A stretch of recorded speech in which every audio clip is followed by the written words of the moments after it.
back to another episode of FanWars, brought to you by Cric Fan on the FanCode platform. I swear it feels like yesterday that the World Cup had begun. How 6.5 weeks have passed, I have no clue, but 47 matches later, we've come down to the grand finale that sees hosts and two-time World Cup winners India take on five-time champions Australia. For a star-studded fixture like this one, it's only fitting that we have a star-studded cast on FanWars that comprises Shomi and Shantanu from the Indian Cricket Comedy Podcast representing India, and Jeff and Adam from the Final Word Cricket Podcast representing Australia. Guys, welcome to the show. Nice to be here. Thank you so much. Great to be here. You know, I have to say that in addition to this being a matchup between India and Australia, I think this is a matchup between two sets of serial podcasters. Am I right, Adam? That's right. Yeah, can't stop, won't stop. We've been very, very busy, Jeff and I, throughout the course of the tournament, making shows for every single game. We tend to be fairly neutral in the way we approach things, but this being the final, slightly different story, so we'll be as punchy as we can be today for you. That's exactly what we want, as punchy as possible. And speaking of punches, Shantanu, Adam was telling me before we began that we're seeing a smile on your face right now, but the smile's going to be wiped out come the end of the show. Yeah, obviously, because it's going to be a one-sided affair in the final. So I'm expecting it's going to be a one-sided affair here as well. Show me, what do you think about this one-sided affair, you reckon? Or will the Aussies come hard at India? I wish that the Aussies do come hard. But you know, AJ, like I am someone who usually prepares a lot before every show or every fan war that I come along. But in this particular one, I'm very underprepared, considering that, we just don't need any preparation this time. And Jeff, you seem very cool, calm, composed, phlegmatic. Is that because you're very confident about Australia's chances? I'm completely relaxed about everything because, look, you've got a couple of teams going into this final. One of them meticulously prepared. They've looked at every spot. They've got everything humming, and they've had to do that in order to make the final. Australia doesn't have to do that. Australia just rocks up.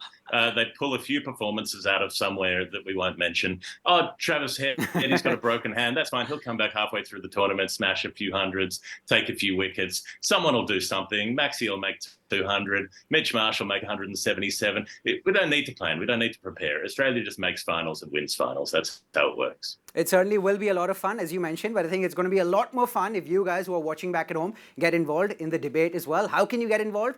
By connecting with us across all our social media platforms at CricFanTV. And in case you want a chance to win some exciting prizes, then head over to the giveaway section of our website, CricFan.com. All right, so we have the initial pleasantries out of the way. Let's get started with the debate, shall we? It's a clash between two titans of the game, India and Australia. India unbeaten so far in this World Cup, and of course, two-time champions. Australia, five-time champions. They lost the first two matches of this tournament, but then they won 8 on the bounce, so this should be an absolutely epic affair. In this epic affair, who holds the edge? Adam, kicking off proceedings with you, mate. Yeah, look, I mean, it's interesting talking about this idea of caring or otherwise. I think the fact that Australia don't care that much, I mean, of course the players do, right? The players want to win, and the Australian public would love to see Australia win. But if Australia win this tournament or lose this tournament, it's not going to affect our cricketing confidence or our cricketing culture. It feels like so much rides on this for India. It feels like so much has been geared towards winning this competition, specifically at Ahmedabad Stadium. There's a lot going on here as well behind the scenes. And if they were to win the tournament there, it would mean everything. And with that comes enormous pressure because India should win this by a long way. Pound for pound, they're the better side. So it gives Australia a distinct advantage when they're not expected to win. All the pressure is on India. And Australia have won 8 on the trot, including a hard-fought semi-final. So it might appear on paper that India should win this comfortably, and Shantanu's already holding up the trophy and already getting a selfie with Virat on the television. And that's fine. Good on you for doing that. I understand the importance of selfies with cricketers. But there is something to be said for being a punchy underdog. And cricket games aren't played on spreadsheets. They're played on grass. Oh, yeah. I really think India is going to win this very comfortably. Yes, as he said, the pressure is on. Pressure will be on her, but the way Rohit Sharma starts the proceedings, he sets up the stage for us. Okay, Rohit Sharma is going to be the man for us, and he's going to give us a perfect start. And all this pressure, which Adam was talking about, it's going to vanish in the thin air like that. I think it's all about the start, right? But this is the thing that can work against India. They're used to running the games. They're used to bossing every game through this World Cup. Like maybe the England game is the only time that there's been a bit of a challenge at the halfway mark and the bowlers actually had to defend something that wasn't, 200 runs more than they actually needed. But they can get rocked if things don't go their way at the start. A couple of wickets go early or Australia get off to a fast one. Suddenly things aren't going the way that India expect. When you're used to having everything precise and everything running a certain way, it doesn't take much to upset that. And that's the advantage that Australia have. They're not the ones with the best laid plans. They're the ones who can come in as the saboteurs, as the wreckers, put some dynamite on the train tracks and watch the fireworks. I don't mind a selfie with Rohit Sharma with the World Cup. I mean, I would absolutely love that. But coming back to the point about, having to face the pressure in any of the games, did we really forget the 5 for 3 that happened earlier in this World Cup and how we recovered from there and kind of won it? So I think that kind of says it all. And beyond that as well, yes, a little pressure will always be there and a little pressure is good. We have had a lot of pressure over the last few years about not winning in a knockout. We kind of put that curse behind us now, and that kind of gives us a lot more confidence going into this particular match. Of course, it's World Cup at home. You have the pressure of so many fans, and India is a country where we are very vocal, where we love our cricketers like crazy. I cannot say the same about the entire of Australia, but saying that, of course, there will be pressure, and the pressure is, a little pressure is good. The 5 for 3 thing is obviously relevant to a game that has nothing riding on it, right? It's the first game of a World Cup in a 9-game group stage, right? So if India lost that day, they're still making the final. It's neither here nor there. In all probability, they're the best team in the comp by a mile. A final, a knockout game, as you say. I remember the 2015 World Cup semi-final at the SCG where when Dhoni walked in, 8 and over needed. When he walked off, 20 and over needed. Got run out without sliding the bat and they just capitulated, right? That's what can happen with the pressure of a big game. Not to say Dhoni often didn't step up to the mark in those circumstances. He was a master at it. But the point is that knockout games do funny things to sides and they can lead towards underperformance. Actually, we are planning to take the revenge of 2003 World Cup, 2015 semis, and of course the WTC finals as well. Because as you can see, Australians are not really that serious. Okay, Glenn Maxwell is getting injured while playing golf. Mitch Marsh leaving the country just for some personal reasons and everything. The only time Australia seems in control is while flipping the coin. That's it. Okay, they are totally clueless in the middle orders. Yeah, obviously Maxwell provided with that humongous innings, but still, I don't know, for some reason Alex Carey is not playing, Inglis is playing, but overall their middle order is not clicking. Steve Smith obviously is not performing. Labuschagne is not performing. They're I don't know. They're just not looking in control. And the last time we played against them, the first match of this World Cup, 5 for 3, we recovered from them and we won that match. So I think it's going to be a totally revenge time for us, and it's going to be a cherry on the cake for us. Oh, yeah, nothing's clicking, obviously. That's why they've won 8 in a row, including some ridiculous finishes, because things just keep going wrong. Now, that's a lot of revenge. You're saying that, that's revenge for being absolutely thrashed in 2003, being absolutely thrashed in the World Test Championship final, and being absolutely thrashed in 2015. You're going to get revenge for all 3 beltings on the world stage just by winning 1 World Cup. It's 1 World Cup, guys. Come on. Australia already has 5 in the cupboard. They've made 8 finals out of 13. Australia makes the final more often than not making the final at World Cups. This is a different level. India doesn't know how to play on this level. They don't have the mentality yet. Maybe they will in another 12 years if they win 3 in a row. But that probably won't happen because we'll just cancel the 50-over World Cup to play more IPL.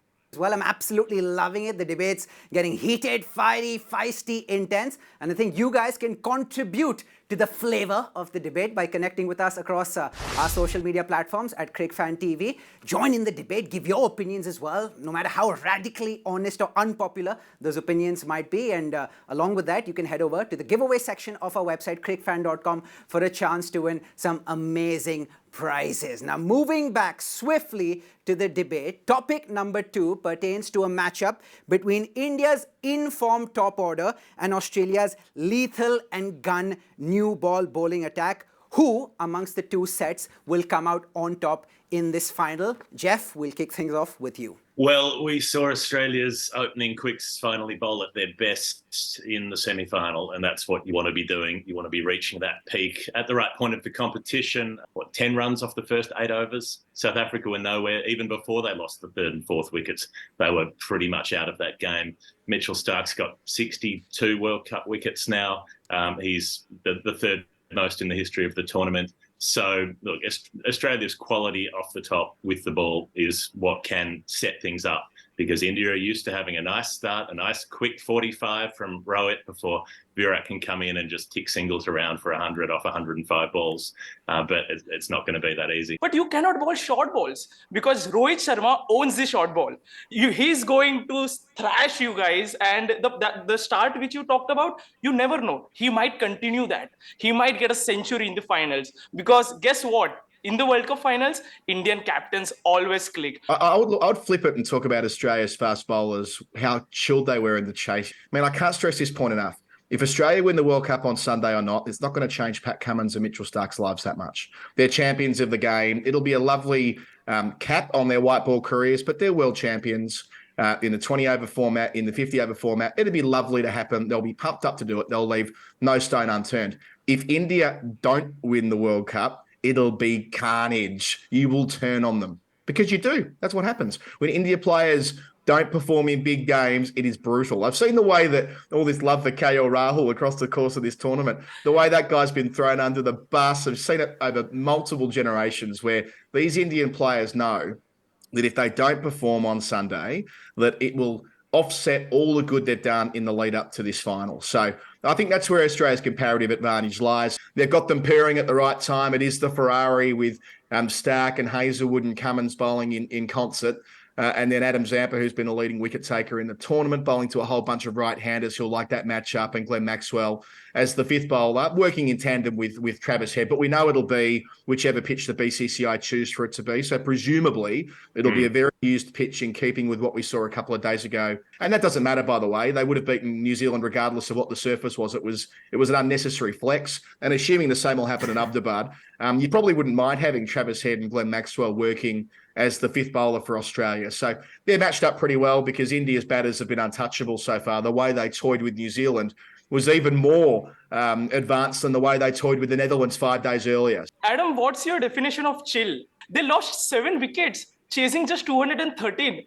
Look pretty chill. Did you hear what I said at the end? Did you hear what I said? It was about the guys who were batting at the end. Did you miss that bit? Did you miss that bit, buddy? Where Starc and Cummins were batting at the end. They were the two who were not at the end. So by definition, they didn't get out. You need to get out to get out. They were 7 down when those two came in. Cummins has been a sea of calm when batting through this tournament. And Starc, to be blunt, doesn't care. I'm so glad that you saw Pat Cummins and Starc bat, your bowlers bat. Unfortunately, we never reached that stage where we could have seen our bowlers take on, the batting duties. So yeah, we're just unfortunate for that. But yeah, talking about the love for the players, it's all a part of the game. It's all a part of the bigger love that we have for these guys. So sometimes it manifests in certain amount of, overburst of emotions. And that's the way the Indians are. And that's how much we love our cricket and our cricketers. Oh, yeah. But coming back to your point on, who will be whether it will be the Australian bowling against the Indian batting, whether it's Rohit Sharma, Virat Kohli, honestly, the entire batting lineup is playing in such a manner. Even if Rohit Sharma doesn't click, VK will click. If VK doesn't click, it will be KL or Shreyas. It will be somebody or the other who will shoulder on the responsibility. And I think that's the beauty of this World Cup. It's not about a single man. That's what has been a scenario in Indian cricket for a long time. It has been a single hero. It has been a single god, whatever you may call it. But this time, everybody is coming into the play. It's not one man's World Cup. It's a team World Cup. So I think that gives us the hope that we will be able to tackle a very strong Australian side. We know Australia is strong, and that's what makes us all the more pumped up to go into that particular contest and kind of beat it out there. This is incredibly divisive, and I'm absolutely loving it. But I think something that will probably unite you on the same page is the fact that Kohli has been on an absolute roll so far in this World Cup. I don't know how you stop the Kohli juggernaut, but I think we can ask both sets of fans. Will Virat Kohli continue in the same vein in the final as well? Or will Australia perhaps get the wood over Virat Kohli? If India get the chance to bat first and Kohli can move through the gears the way that he's done, that's a huge problem for Australia, because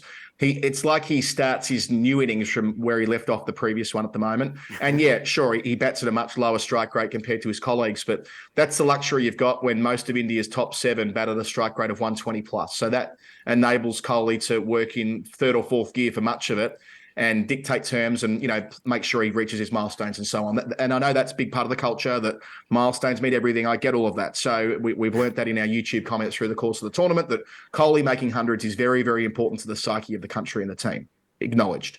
So Kohli can play that game whilst knowing that down the other end, they'll have players who are going at a much higher tempo. And if he can get into that groove again on Sunday, then Australia are in a lot of trouble. Well, there's just one thing that you need to do if you want to stop it, and that is let him get to about 75. Because once he gets to about 75 in a World Cup final, then it'll take him about 80 more deliveries to move to 100. That's how you squash the scoring, because it's a World Cup final. He'll want to do it. You'll know he'll want that one more than any. He'll want to get to 51. There'll be something about, Tendulkar 51 test hundreds, and now Kohli can go level with Tendulkar for a third game in a row. All of the attention will be on that. They'll be making the big commemorative posters and signing them. And do we get the masks? We didn't get the 70,000 Virat Kohli masks for his birthday in Kolkata. Very disappointing. What about the rose petals, Jeff? What about the rose petals? We did the Tendulkar rose petals. Right. Remember when Sachin was going to retire and they got an aeroplane full of rose petals that was supposed to drop them on the ground on day 4, but then they beat West Indies in 3 days, and so it never happened. Get the rose petals back. Bring back the rose petals. This is what people want. They want to see full godlike celebration of somebody for doing things that everybody else does, which is play cricket. So that's it. That's the way to do it. Make it all about the milestone, and then India will forget about the World Cup completely. You really think Virat Kohli will care more for his 100 than a World Cup? No. 100%. No. Without a shadow of a doubt. No, that's not going to happen. I'll tell you what, after this final, Shubman Gill is going to carry Virat Kohli on his shoulder, and Ishan Kishan is going to carry Rohit Sharma. No cap. Okay, that's going to happen. That's a spoiler for you guys. Okay, that's a tough job for Ishan Kishan. He's drawn the short straw there. No. It's fine. We are Indians. We eat ghee and all. Okay, so that's not the problem. But the thing is, Virat Kohli also holds the fastest ODI 100 record. Okay, yeah, he does. So you never know. After a perfect start. The 2003 World Cup final was more recent than that. No. But against which team? Australia. Okay, so Virat Kohli is not going to care more for 100. That's for sure. If Virat Kohli scores even 120 ball 100, and in spite of that, India reaches a 397, I don't mind, guys. Let him take all the balls. But if India reaches a 397, that's all that we want. And talking about the fandom, Jeff, yes, we love the players, and it's same for the Australian players as well. I am an ardent supporter of the franchise that Maxwell plays for, and today when Maxwell plays, I cheered for him because he's that kind of a guy for me now. And it's also a lot because of the fact that that he plays in the team in which Virat Kohli plays. So the kind of love the Australians get in India is also related to the fact that they play with these guys, with our heroes, and they kind of show that kind of a bond. This brings an end to an absolutely sublime debate that we witnessed. For a lot of the debate, I was in splits because of the banter that you guys were exchanging with each other, and I had the best seat in the house along with the fans who are watching to witness this fantastic spectacle. And now it is time for me to declare who the winner of this episode of Fan Wars is. Drum roll, please. And the winner of the 2023 World Cup Final Edition of Fan Wars on a Cric Fan platform is Team Australia. Adam and Jeff, many congratulations. I have 4 lines for you guys. I have 4 lines, if you don't mind. In history's pages, a chapter profound, India's victory, a resounding sound, a cricketing saga etched in gold, in the hating of the every fan, forever to be told. So you win this Fan Wars, but we are going to win this World Cup. Okay, guys, thank you so much again for joining us on a Cric Fan platform, and we hope to see you again in the future. Cheers, guys. Cheers, guys. Good fun. Thank you so much. Cheers, guys. Have fun. It was fun. Enjoy the final. What a cracker of a debate that was. See, there's a reason why we call FanWars the gift that keeps on giving. And speaking of gifts and speaking of the sentiment of giving, we here have another gift yet to give, and that gift will go to the winner of our latest round of giveaways on CricFan.com. And the name of that winner is Yuvraj Demacia from Surat, who just won himself a customized Team India jersey. युवराज बधाई हो। धन्यवाद भैया। कैसा लग रहा है मेरे भाई? अरे एकदम सॉफ्ट। अपने मम्मी पापा को क्या बोलोगे? वही कि जिसका सपना देख रहा था वो आ गया, फाइनल में पहनेंगे जर्सी। और अब तक कैसा लगा इंडिया का सफर? इंडिया अनबीटन अब तक, बहुत मजा आया होगा। बहुत मजा, रोहित की कप्तानी। और देखो, अगर फाइनल जीतते हैं तो मैं एक्सपेक्ट करता हूँ कि अहमदाबाद में या अपने घर में आपको सौरव गांगुली के तरह वो जर्सी खोलनी पड़ेगी और ऐसे लहराना पड़ेगा। अरे पक्का, आपको वीडियो भेजूंगा। बट मजा आ गया Yuvraj, thank you so much for joining us, और आपको फिर से many congratulations from everyone here in the cric fan family. Thank you so much. Thank you. देखिए, अगर आपको भी युवराज के तरह कस्टमाइज टीम इंडिया जर्सी जीतनी है, या विराट कोहली का MRF बल्ला जीतना है, या कोई latest and greatest tech gadgets जीतने हैं, then quickly head over to the giveaway section of our website CricFan.com, and उसके साथ साथ you can get involved in the debate as well by connecting with us across our social media platforms at Cric Fan TV. And speaking of your involvement, I have to thank you from the very bottom of my heart for your splendid involvement from start to finish, from the first episode of FanWars until this episode of FanWars. We loved your company. Hopefully you guys enjoyed our company as much as we enjoyed your company. I'm Anubhav Jain. You are watching FanWars, and we'll be back again on your Cric Fan platforms very soon. Until then, take care and stay safe.